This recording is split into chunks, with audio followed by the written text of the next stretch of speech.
Welcome back, everyone. It's so good to have you here again. Last time, we met Edmond Dantes, a guy who had it all: success, love, and a future so bright you could have used it as a flashlight. But then, bam, betrayal struck. Now, without giving too much away, Edmund was thrown into... Wait! Look, Hey, stop that! I'm trying to...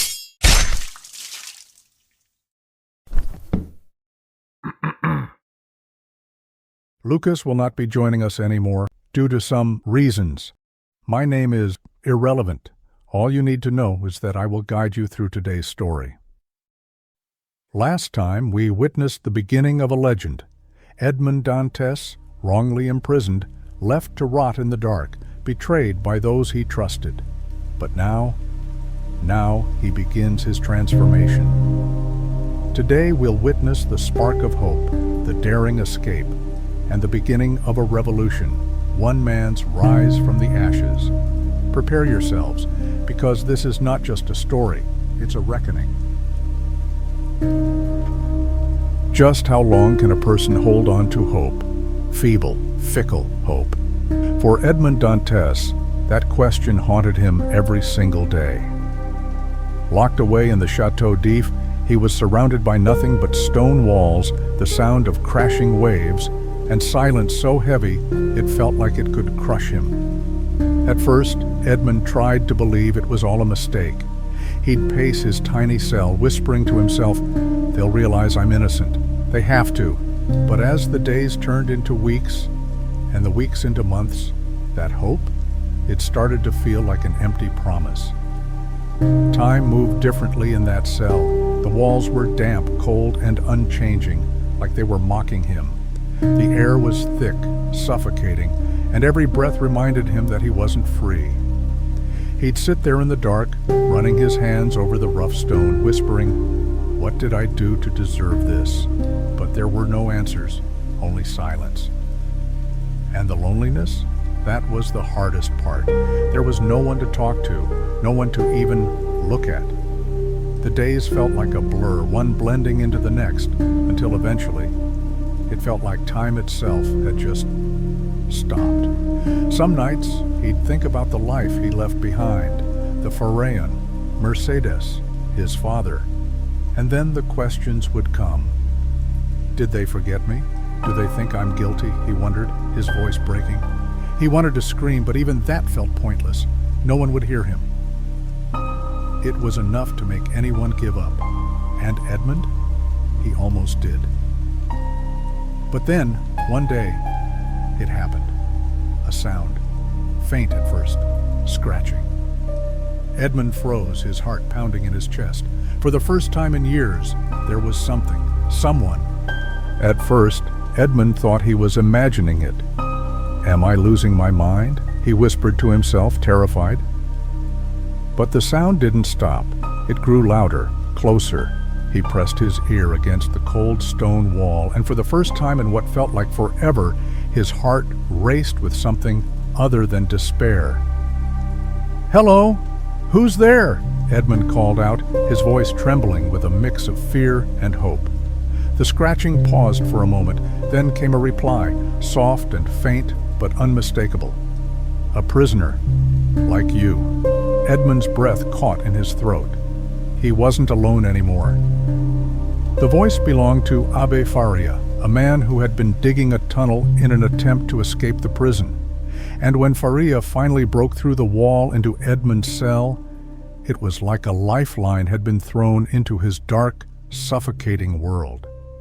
Edmund stared at him in disbelief, whispering, "You're real. You're actually real," he said, his voice filled with relief. Faria wasn't just another prisoner. He was brilliant. A priest with an encyclopedic mind, he knew everything. History, philosophy, languages, science, and for the first time in years, Edmund felt like he had something to live for. Faria saw the broken young man in front of him and said gently, "You've suffered, my son, but suffering doesn't have to define you." Over time, Faria became more than a friend. He was a teacher, a guide, and in many ways, a father figure. Day by day, he taught Edmund to read and write, to think critically, and most importantly, to plan. "What do you want, Edmund?" Faria asked one evening, his voice steady but probing. Edmund hesitated, the weight of his answer heavy in the air. Finally he said, "I want to live, and I want justice," he said firmly. Faria nodded, his gaze unwavering. "Then you must be prepared. Knowledge is your weapon now." With Faria's guidance, Edmund's mind became sharper, his resolve stronger. The boy who had entered the Chateau d'If as a naive, heartbroken sailor was beginning to transform. But Faria didn't just teach Edmund skills, he gave him something even more precious: hope.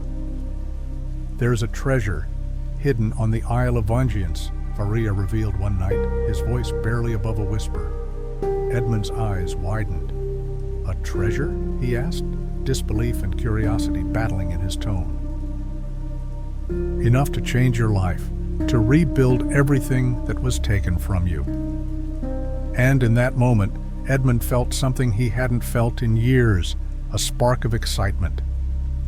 It was as if the fog of despair had finally lifted, and for the first time, he could see a future beyond the prison walls.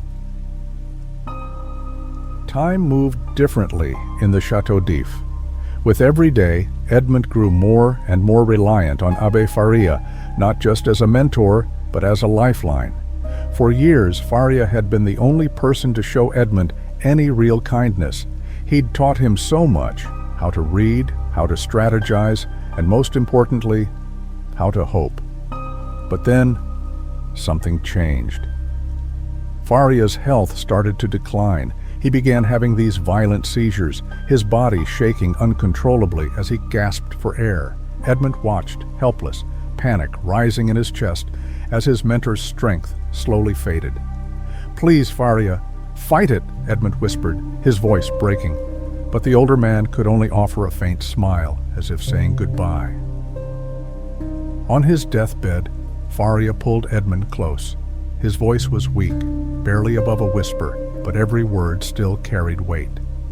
"My son," he said softly, gasping for breath, "I've lived my life, and now I leave you with a treasure. You will need it."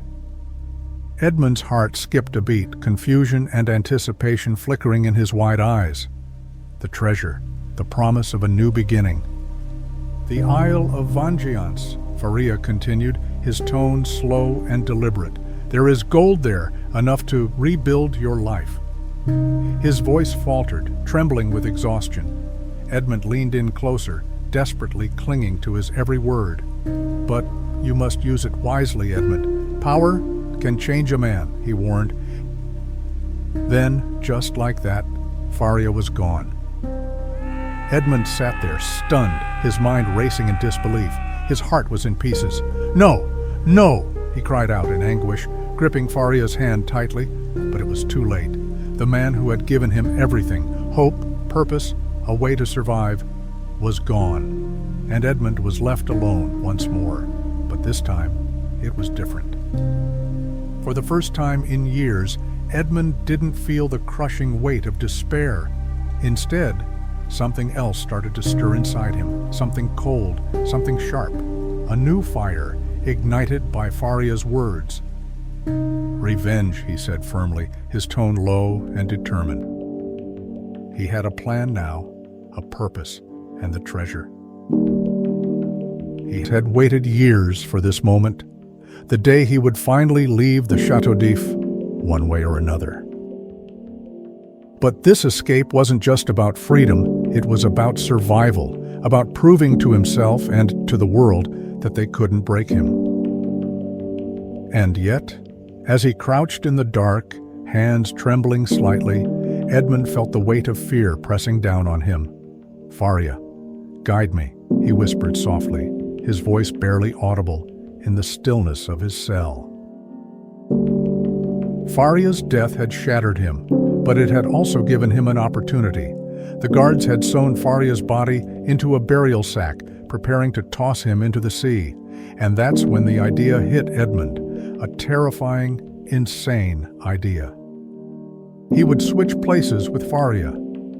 "Remember Edmund," Faria had once said, When the mind is sharp, no obstacle is too great. Those words echoed in Edmund's head as he worked quickly, untying the sack and carefully moving Faria's lifeless body. His hands shook, his breath shallow, as he laid Faria gently on the cold floor.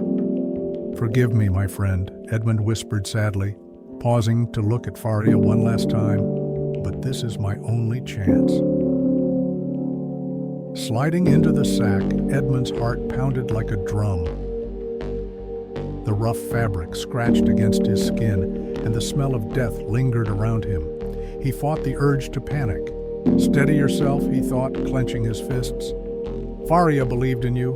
Now, believe in yourself." As the guards returned, Edmund stiffened. He could hear their footsteps, heavy, deliberate. They lifted the sack, grumbling about how much it weighed. Edmund bit his lip, forcing himself to stay completely still. "You are stronger than fear," Faria's voice seemed to whisper in his mind. "Focus. Trust your instincts." And then, it happened. Edmund felt the sack being lifted higher and higher until the sudden impact knocked the air from his lungs.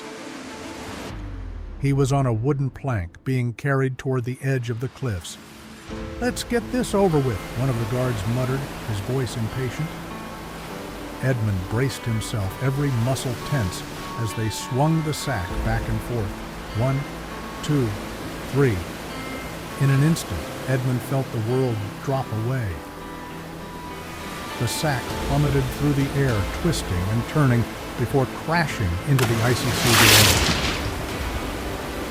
Salt water surged into the sack, filling his nose and mouth as Edmund struggled to hold his breath. "Stay calm. Think," he reminded himself, his mind racing. Using the small blade Faria had left him, Edmund tore through the stitching of the sack and broke free. The water was freezing, like 1,000 needles stabbing into his skin. Waves crashed against him, pulling him under again and again. But Edmund refused to give up. "The sea is your enemy and your ally," Faria had once said during their lessons. "Respect it, but don't fear it." Edmund swam with every ounce of strength he had, his muscles screaming in protest. His vision blurred from exhaustion, but he could see the faint outline of the shoreline in the distance. Hope flickered like a tiny flame in his chest. Finally, after what felt like hours, Edmund's hands clawed at the sand. He dragged himself onto the shore, collapsing onto his back, gasping for air. The stars above seemed brighter than he'd ever seen them before. "Faria, I made it," Edmund whispered weakly, tears streaming down his face. He was free. But as he lay there, shivering and exhausted, something stirred within him. It wasn't just relief, it was resolve. Edmund wasn't the same man who had entered the Chateau d'If all those years ago. He was something new, something stronger.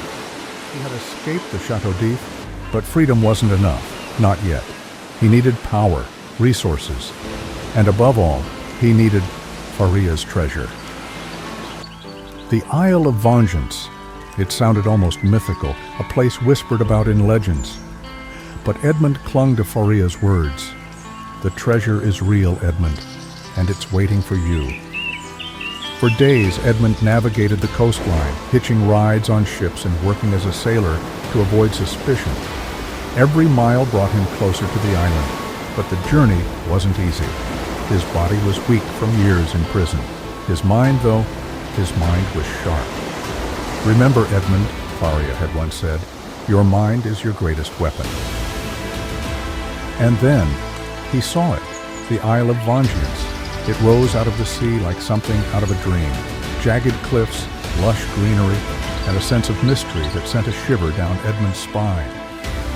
"This is it," Edmund whispered to himself, his voice filled with awe and determination. "This is where my life begins again." Edmund explored the island for hours, following the instructions Faria had burned into his memory. "Look for the hidden cave," Faria's voice echoed in his mind. "The treasure is buried where the shadows meet the light." He climbed steep cliffs, scraped his hands on sharp rocks, and pushed through thick vegetation. The island was beautiful, but unforgiving. And yet, with every step, Edmund could feel himself growing stronger. He wasn't just surviving anymore, he was chasing destiny. And then he found it, a small dark opening hidden behind a cluster of rocks.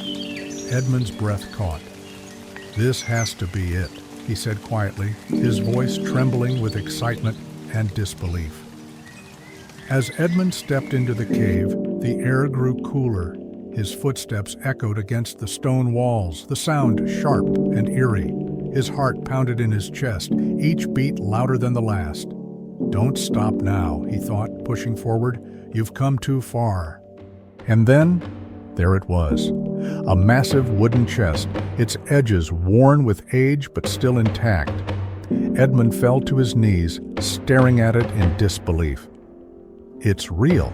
It's actually real," he said, his voice breaking with emotion. With trembling hands, he pried the chest open. The light from his lantern hit the contents, and Edmund gasped. Gold coins, jewels, precious artifacts. It was more wealth than he had ever imagined, more than he even knew existed. This changes everything," Edmund whispered, his voice filled with awe. Tears streamed down his face as he ran his fingers through the gold. "Faria, you were right. You were right about everything." As Edmund sat there, surrounded by unimaginable wealth, something inside him shifted. "With this treasure," he thought, "I will rebuild everything they took from me, and I will destroy them." And now, with Faria's treasure in his possession, Edmund wasn't just free, he was powerful. He stood on the Isle of Vengeance, staring out at the horizon, the wind whipping through his hair. For the first time in years, he felt unstoppable. But this wasn't just about freedom. It wasn't even about the treasure. It was about something much, much deeper. "They took everything from me," Edmund thought, his jaw clenching. "And now, I'll take everything from them." Edmund knew that revenge wasn't just about action, it was about precision. He couldn't simply strike back. He needed to dismantle the lives of those who had destroyed his, piece by piece. Faria always said, "Patience is the greatest strength of all." And so he began to transform, not just in his mind, but in his appearance. He used the treasure to acquire fine clothes, rare jewels, and the tools he'd need to assume a new identity. The sailor from Marseille was gone. In his place stood a man who commanded respect and fear. He looked into a mirror one evening, dressed in his finest, and whispered, "Edmond Dantes is dead. From now on, I am the Count of Vengeance." But power without a plan was meaningless. Edmund pored over every detail of his past, mapping out the lives of the men who had betrayed him.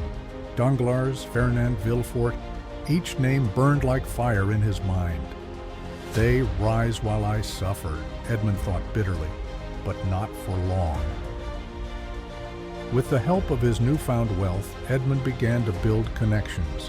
He studied their movements, learned their weaknesses, and planted the seeds of their downfall. Every step was calculated, every move deliberate. Justice, true justice, takes time. Faria's words echoed in his mind, guiding him like a whisper in the dark. Edmund nodded to himself, the flicker of a smile crossing his lips. "I will strike when they least expect it, and when I do, they will never recover." The Count of Vengeance was ready. He had the power, the resources, and a resolve sharper than any blade. But if he was going to dismantle the men who betrayed him, he needed one more thing: information. He returned to Marseille in disguise, slipping into the city like a shadow. The bustling streets, the familiar harbor, they hadn't changed much. But Edmund? He was unrecognizable, no longer the naive sailor who had trusted too easily. He walked among the people with purpose, his every step measured. You cannot strike blindly, Faria had taught him. To defeat your enemies, you must first understand them. Those words echoed in Edmund's mind as he approached a small, worn-down inn on the outskirts of the city. It was here that Caderousse lived, the man who had known about the conspiracy but had been too weak to stop it. Edmund entered the inn, his face hidden beneath the hood of his cloak. The room smelled of stale ale and regret, and in the corner sat Caderousse, hunched over a table, his eyes dull and his spirit broken. "Good evening," Edmund said, his voice calm but commanding. Caderousse looked up, startled.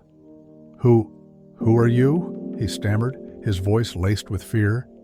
"A priest," Edmund replied, his tone steady. "I've come to hear your confession." Under the guise of a holy man, Edmund began to extract the truth. He listened as Caderousse, desperate for absolution, spilled everything. How Danglars had masterminded the plot, how Fernand had sent the letter, and how Villefort had condemned Edmund to save his own reputation. With every word, Edmund's resolve hardened. They rose while I suffered, Edmund thought, his eyes narrowing beneath the hood. But now, the scales will be balanced. When Caderousse finished, Edmund stood, his presence looming. "Your sins are heavy," Edmund said quietly, his voice cold. "Pray that you can find peace, because those who betrayed me will not." He left the inn, the weight of Caderousse's confession fueling his next steps. Danglars, Fernand, Villefort, the names burned in his mind like fire. They had taken everything from him. Now it was his turn. As Edmond walked through the darkened streets of Marseille, the moonlight casting long shadows, he whispered to himself, "They think I'm dead. They think they've won. But I will show them. No one escapes justice." His voice was calm, but there was no mistaking the fury beneath it.